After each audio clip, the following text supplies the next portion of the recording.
Smoking doesn't destroy you in a dramatic way. That's why it works. It doesn't collapse your life. It slowly convinces you that collapse isn't happening. You wake up functional, you go to work, you perform your duties. And yet, somewhere beneath that routine, something is quietly diminishing. Not your health first, not your money first, but your tolerance for weakness.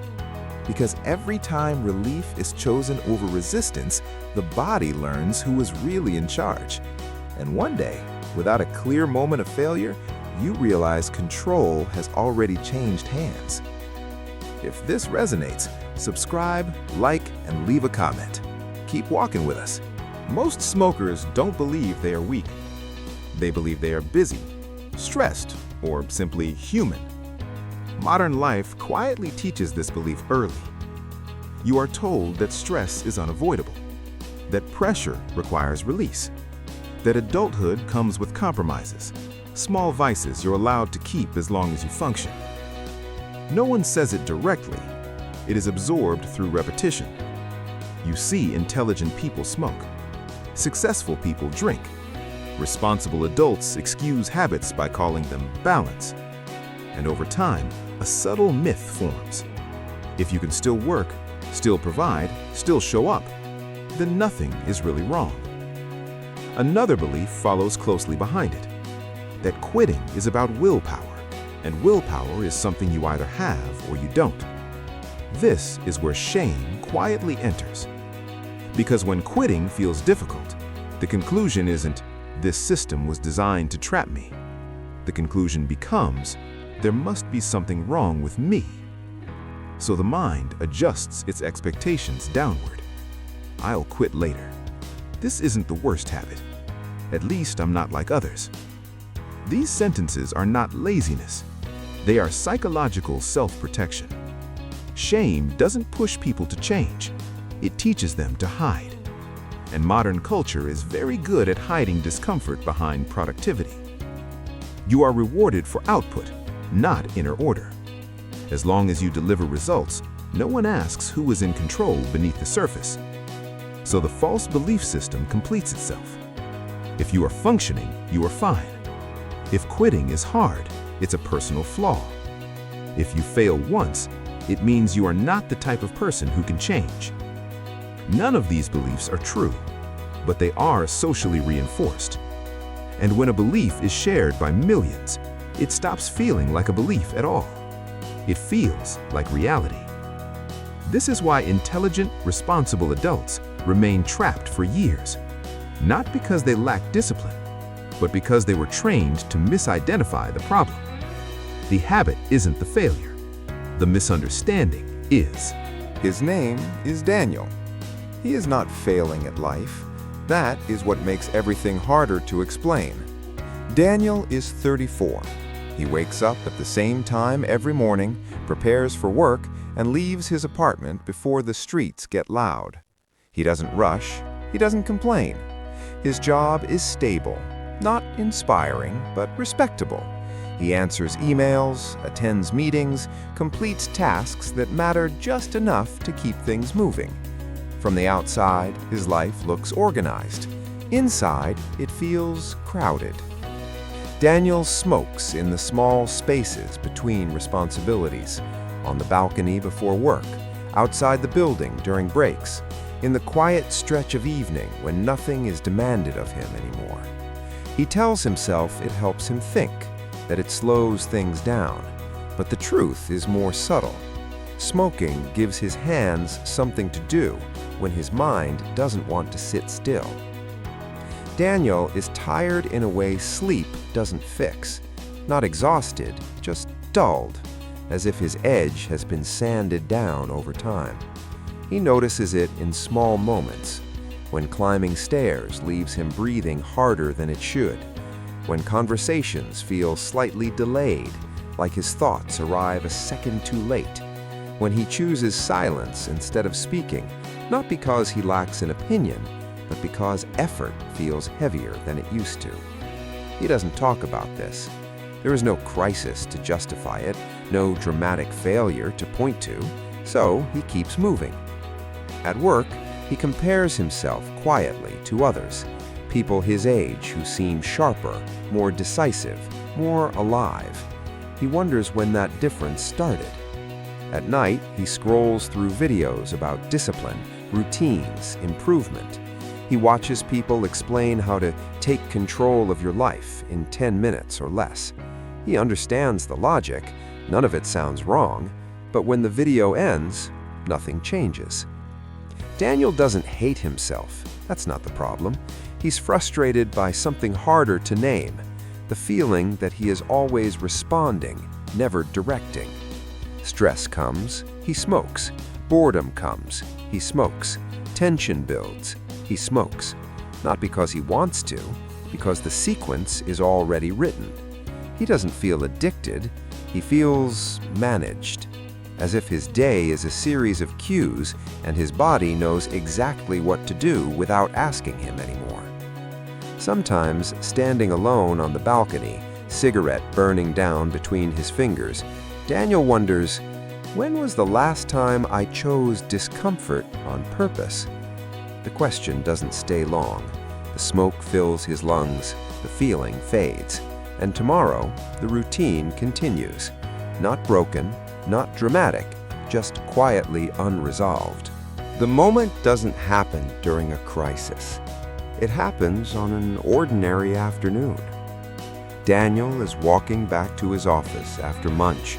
The air is warm, the street is busy but familiar. He reaches into his pocket and realizes he's out of cigarettes. There's a convenience store half a block away. He knows it without thinking. For a brief second, something inside him hesitates. Not a moral debate, not a promise to quit, just a quiet thought. I don't actually want one right now. The thought surprises him. He keeps walking. 3 steps later, his body slows down.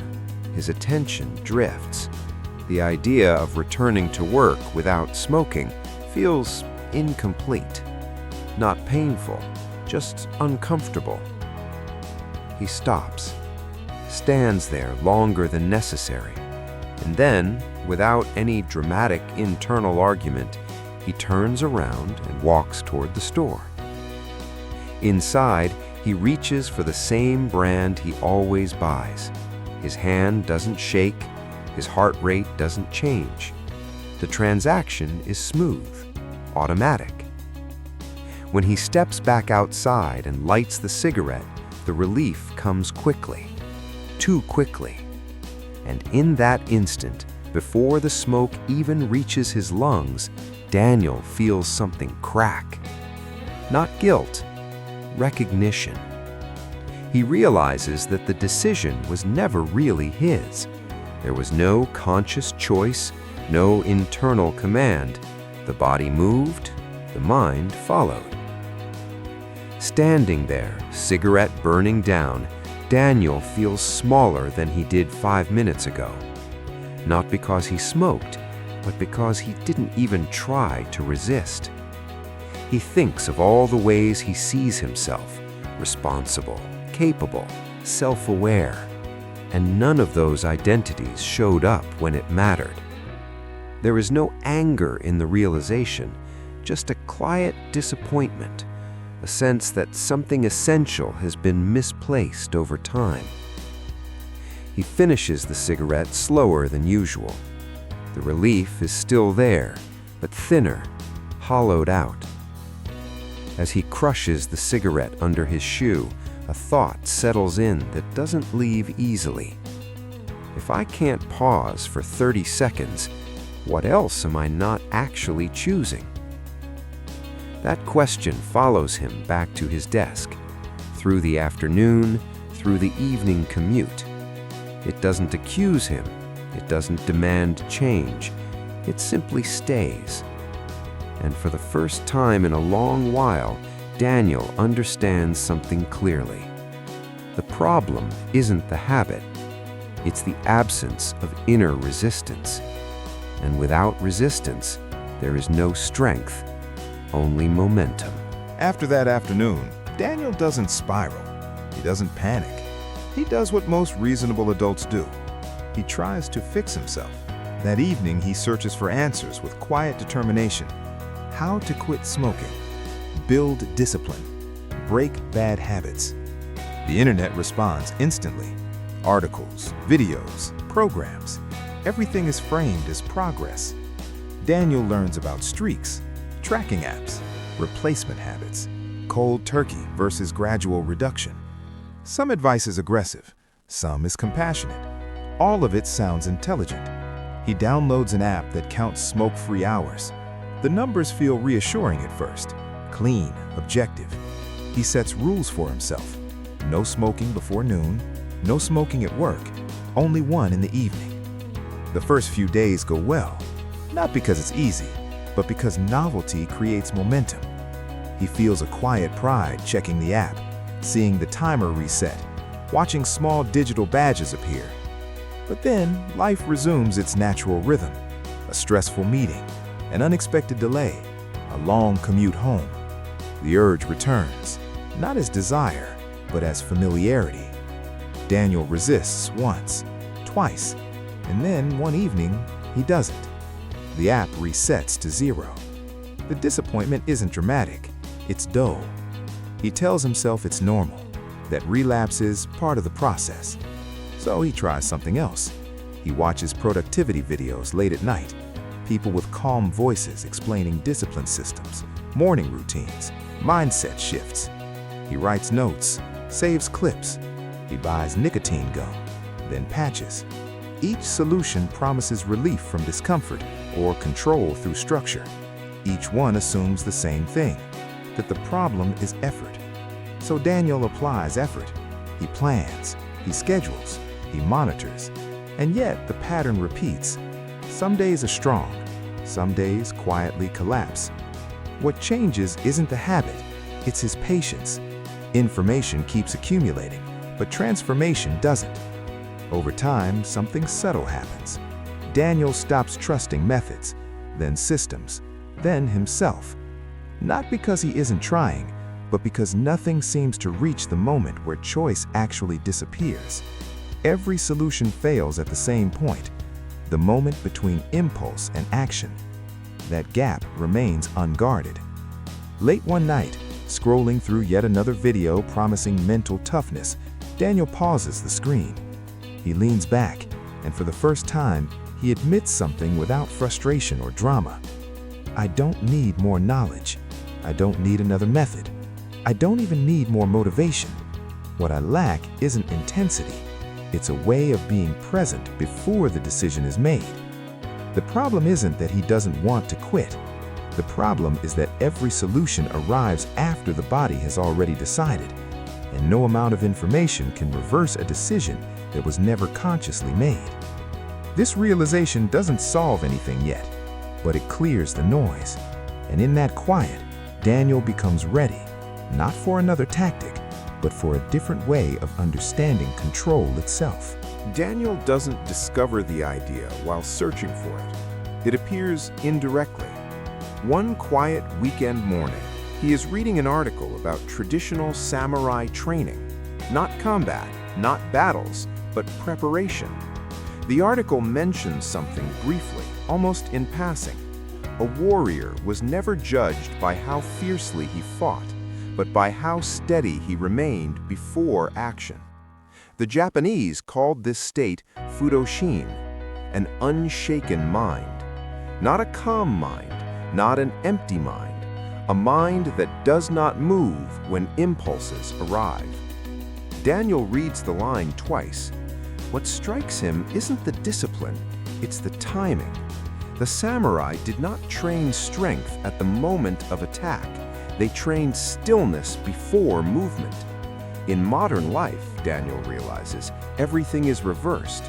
He has been trying to change himself after the urge appears, after the craving tightens his chest, after the body leans forward.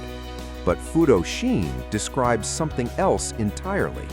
It is not resistance through force, it is resistance through presence. A samurai did not argue with impulse. He did not negotiate with desire. He simply did not move. Not because he was stronger, but because his identity was not reactive. Daniel thinks back to the convenience store. There was a pause, a small one, but it was untrained, so the body filled it. Fudo-shin explains every failure without accusing him.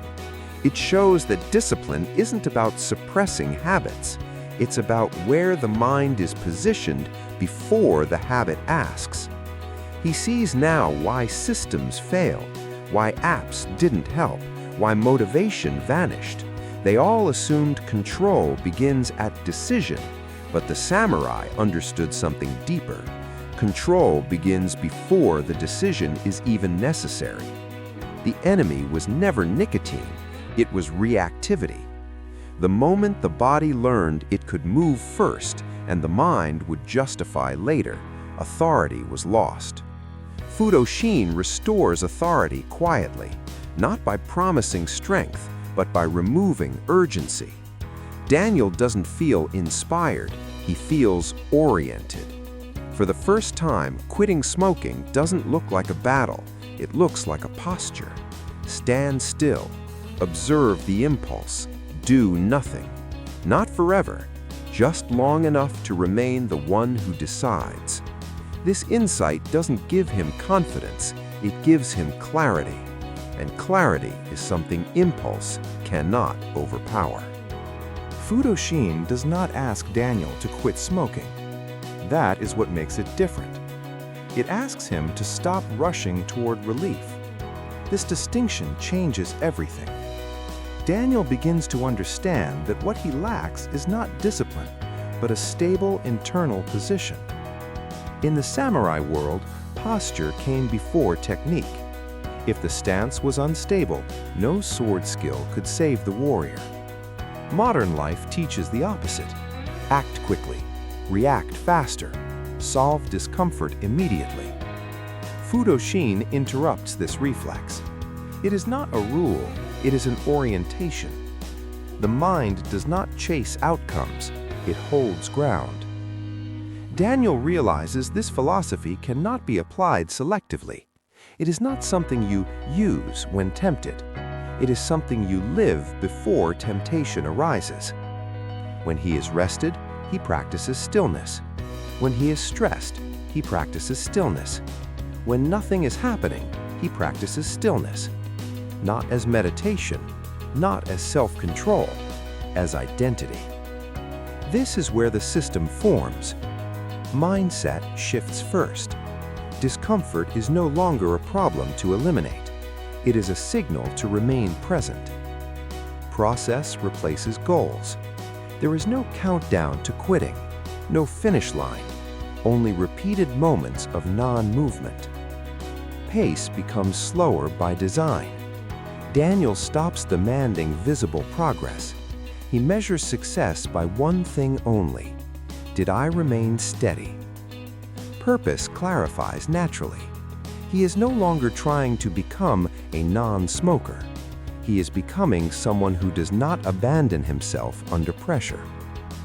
The samurai did not train to win a fight. They trained to never lose posture. Smoking was never Daniel's central struggle. It was simply the clearest place where posture collapsed. With Fudo-shin, the body learns something new. Urges can appear, and nothing has to happen. No argument, no suppression, just stillness. This system offers no excitement, no breakthroughs, but it restores something far more important: authority. Not over habits, over reaction itself. Daniel does not announce any change. There is no declaration, no commitment shared with others. He simply adjusts how he meets discomfort. The practices are almost unimpressive. When the urge to smoke appears, he does not negotiate with it.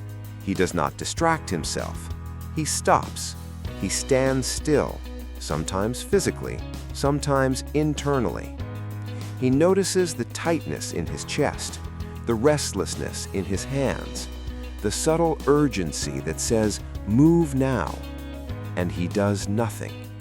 not forever, just long enough to remain present. Sometimes it lasts 30 seconds, sometimes 2 minutes. Sometimes he fails. And when he does not punish himself. He returns to stillness at the next opportunity. There is no tracking system, no streak to protect, only repetition.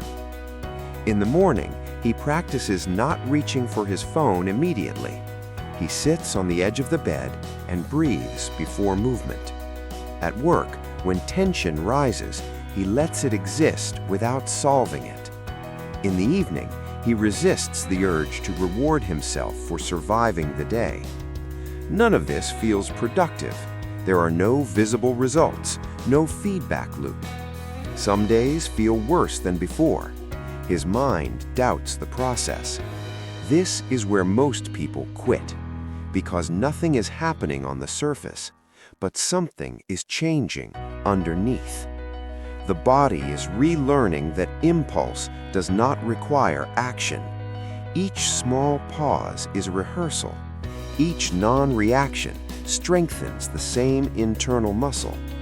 Progress remains invisible precisely because it is structural.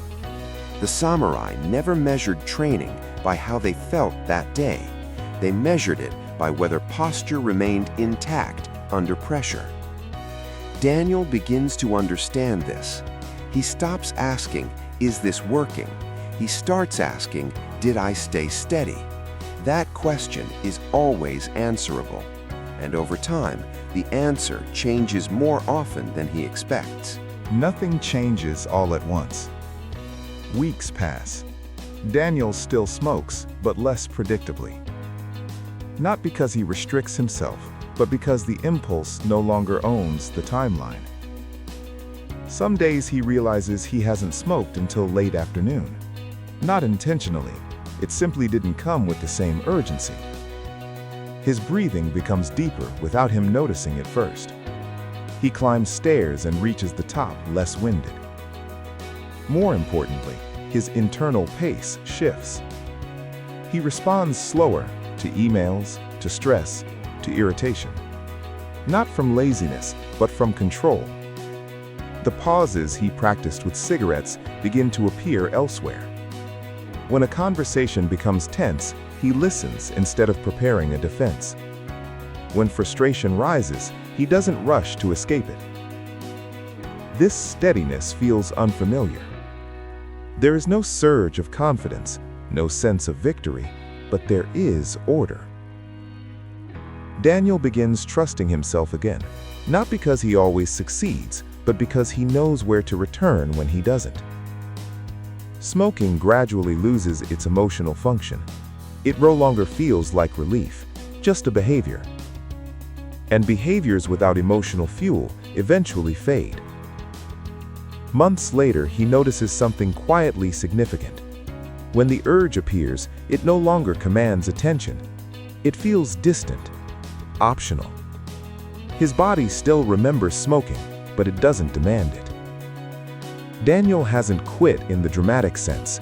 There was no final cigarette. The habit simply weakened as something stronger took its place. Presence. This is what transformation looks like when it's real. Not a breakthrough, a reorganization. And reorganization lasts. At some point, Daniel stops thinking about quitting. Not because he succeeded, but because the question no longer defines him. He notices the shift one morning without ceremony. The urge appears, as it sometimes still does, and instead of asking, "Will I smoke or not?" a different thought arises. Can I remain steady right now? That question feels lighter, more honest. Daniel understands something that had been hidden from him for years. He was never chasing cigarettes. He was chasing relief, certainty, an end point, a moment where effort could stop. And that mindset had quietly shaped everything else in his life: work, relationships, self-respect. He was living as someone waiting to arrive. Now he no longer measures himself by outcomes, not by days smoke-free, not by streaks, not by visible milestones. He measures himself by posture. Did I stay present when discomfort arrived? Did I resist the urge to escape myself? This changes how he sees discipline.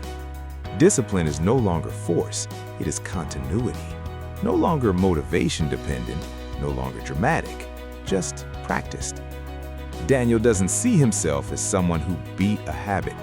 He sees himself as a practitioner, someone who returns to stillness again and again. And in that repetition, identity settles, not as a non-smoker, but as someone who does not abandon himself under pressure. There is no final scene where everything resolves, no victory moment, no announcement. Life continues. Urges still appear. Stress still exists. Discomfort still visits. The difference is simple. Daniel no longer treats these moments as problems to escape. They are places to stand. This path does not demand perfection. It does not require you to quit anything today. It asks something quieter. To notice the moment before movement. To remain present when the body wants to rush.